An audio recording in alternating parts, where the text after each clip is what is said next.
I've been attached with the feeling of now waking up with you by my side.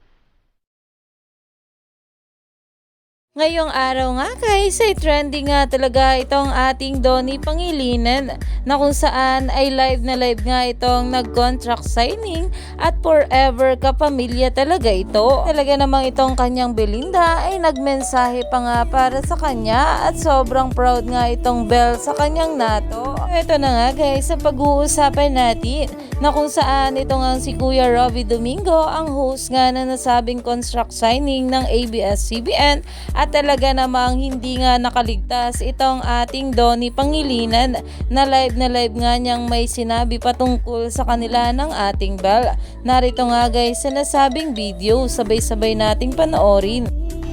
Well, you have to believe it because Donnie is here to stay.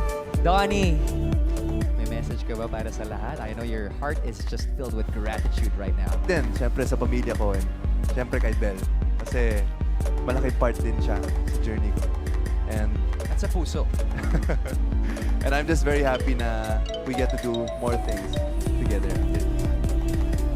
Well, it takes 8 to be great, pero there's an infinity of years for you because you Talaga namang malaking parte nga ng journey ng ating Donnie itong si Belinda at talaga namang kahit sa puso ni Donnie Pangilinan. Kaya naman umani pa nga ito na maraming komento at pinag-uusapan na. Stay tuned lang tayo for more update.